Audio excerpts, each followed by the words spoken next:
Avec une température extérieure de plus de 35 degrés, les personnes âgées sont privées de sortie. Âgées entre 75 et 85 ans en moyenne, elles doivent même rester 3 heures au minimum dans une salle à 24 degrés. Plus on est âgé, plus on a des maladies, plus on a des médicaments. Ce sont des facteurs qui sensibilisent à la chaleur.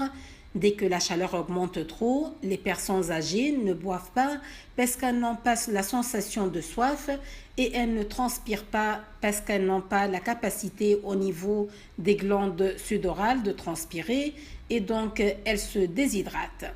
Durant la canicule, la vigilance des familles et des personnes accompagnant les âgés est donc renforcée pour éviter la déshydratation. C'est une vigilance de tous les instants envers des personnes à l'organisme des plus fragiles. Beaucoup de patients d'Alzheimer qui n'ont pas de réflexe de se servir un verre ou d'aller boire, et si on les laisse, c'est là que le risque de déshydratation devient important. Donc il faut vraiment qu'ils aient leur quota d'eau dans la journée afin d'éviter qu'ils se déshydratent. Pour les patients les plus fragiles, avec une insuffisance rénale par exemple, il faut recourir à la perfusion. Cela peut être difficile parce que les patients qui ont des troubles cognitifs ont tendance à les arracher eux-mêmes durant la nuit. On finit par ne pas pouvoir les réhydrater.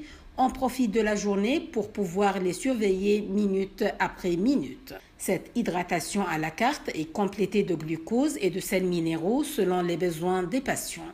La surveillance rapprochée ne doit pas s'arrêter à la fin de la canicule, car son contrepoids peut se faire ressentir des semaines après l'événement climatique.